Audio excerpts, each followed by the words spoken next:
নজর রাখবো পরবর্তী সংবাদে। লোকসভা ভোটের দিনক্ষণ ঘোষিত, এখন এবার প্রচার শুরু হয়ে গেছে শাসক দল বিজেপির। আজকে 4 বরজলা বিধানসভা কেন্দ্রের নতুননগর এলাকায় এক বিশেষ কর্মসূচি, পৃষ্ঠা প্রমুখ এবং কার্যকর্তাদের নিয়ে প্রচার সভার আয়োজন। সেখানে উপস্থিত ছিলেন পশ্চিম ত্রিপুরা লোকসভা আসনের প্রার্থী বিজেপির বিপ্লব কুমার দেব। তিনি উপস্থিত ছিলেন আজকের এই বিশেষ সভাকে কেন্দ্র করে। বিজেপি মন্ডল কমিটির উদ্যোগে 4 বরজলা বিধানসভা কেন্দ্রের নতুননগর এলাকাতে আয়োজন করা হয়েছিল আজকের একটি সভার। সেই সভাতেই উপস্থিত ছিলেন প্রাক্তন বিধায়ক 4 বরজলার, উপস্থিত ছিলেন সেই জায়গাতে দাঁড়িয়ে এছাড়াও প্রার্থী বিপ্লব দেব উপস্থিত। দলীয় কর্মকর্তাদের মধ্যে ব্যাপক সাড়া পরিলক্ষিত। ভোট প্রচার শুরু হয়ে গেছে জোর কদমে রাজ্যে। তবে আজকের এই প্রচার কর্মসূচিতে দাঁড়িয়ে পৃষ্ঠা প্রমুখ সম্মেলনে দাঁড়িয়ে কি বক্তব্য উঠে এসেছে বিপ্লব দেবের, শুনুন। তাদেরকে বলি, আপনারা কোনদিন দেখেছেন কোন পার্টির মধ্যে এত বড় মাত্রায় শুধু বরজলাতে এত মহিলা এসছে? আমি আজ পর্যন্ত দেখিনি, কোন পার্টিতে কোনদিন হয়ও নি মেরে মিত্র। তার কারণ কি?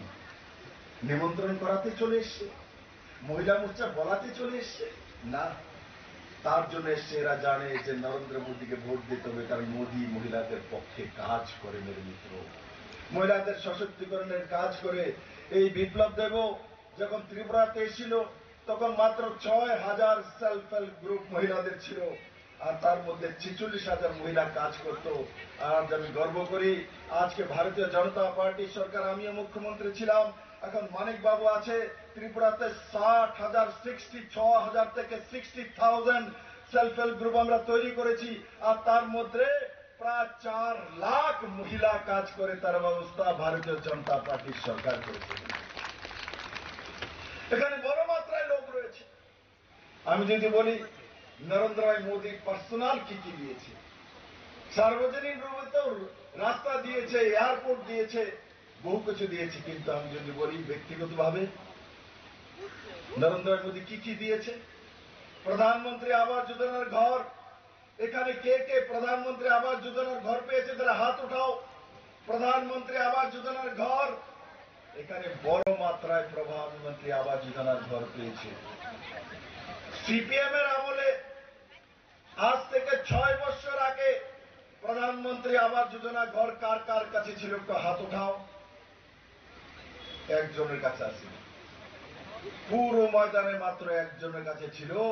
আর যখন ভারতীয় জনতা পার্টির সরকার এসে এখানে কমসে কম 80% লোক হাত উঠিয়েছে যে প্রধানমন্ত্রী আবাস যোজনার ঘর পেয়েছি মেরে মিত্র। 5 কিলো করে ফ্রিতে চাউল, আরো 5 বছর পর্যন্ত পাবে BPL, Antyodaya, priority house hold. এখানে কারা কারা আছে 5 কিলো করে চাউল ফ্রি পায়? যারা হাত উঠাও। ওরে বাপরে, কারণ 90% 5 কিলো করেছি। আরে মিত্র, আজকে 5 কিলো করে প্রতি ব্যক্তি, 5 কিলো করে প্রতি ব্যক্তি চাউল পায় ফ্রিতে। আর কমিউনিস্টের সময় এই রাজ্যের মধ্যে মানুষ না খেয়ে মরতে হতো। আমি সরকারে আসার পর এই কমিউনিস্টের দল আমাকে বদনাম করার জন্য আমবাসার কাছে এক মহিলার ফটো তুলে দৈনিক সংবাদে, এক নিউজ পেপারে দিয়ে দিয়েছে, নিউজ বানিয়ে দিয়েছে। কি নিউজ? যে বিপ্লব দেব ভারতীয় জনতা পার্টির সরকার চালায়, এই মহিলার দেখুন হাড্ডিগুলো বেরিয়ে গেছে, পেটে ভাত নেই, চোখ দেখা যায় না, উনি শুয়ে আছেন মৃতপ্রায় অবস্থাতে, 7 দিন যাবত খাদ্য নাই, বস্ত্র নাই, অন্ন নাই, সব শেষ হয়ে গেছে, না খেয়ে মরে যেতেছে। আমিও তো কম না। যখন বলেছে আমি সিধা বাড়ির মধ্যে ডিএম এসডিএম ভিডিও পাঠিয়ে দিয়েছি। ওই বাড়িতে গিয়ে দেখে মহিলার ঘরের মধ্যে 20 কিলো চাউল আছে, অন্তোদয়ের কার্ড আছে, মহিলার কাছে টাকা আছে, আর মহিলার শরীর খারাপ তার জন্য হয়েছে আজ থেকে 1 বছর, ওই সময় থেকে 1 বছর আগে ওনার প্যারালাইসিস হয়েছে, তার জন্য উনি অসুস্থ হয়ে ঘরে আছেন। আর সেই মহিলার ফটো দিয়ে বলছে বিপ্লব দেবের সময় মানুষ না খেয়ে দেখুন শুধু হাড্ডিরই দেখা যায়, মাংস নাই শরীরের মধ্যে। আরে মিত্র, সিপিএম এর এই দশা, আগে তাদের মিছিল হতো, আপনাদের কি শুনতে হতো? খাদ্য নাই, বস্ত্র নাই, দিতে হবে, অনাহারে মরে যেতেছে, কেন্দ্র বঞ্চনা, এটা হয় না, ওইটা হইতো না, কেউ দিত না, কেউ করতো না, ময়রা যাবো, মাইরা লামো, সংগ্রাম করুম, এই শব্দগুলো ত্রিপুরা রাজ্যের আকাশ বাতাসে কমিউনিস্ট পার্টি নাকারাত্মক শব্দ দিয়ে ত্রিপুরাকে বরবাদ করেছে।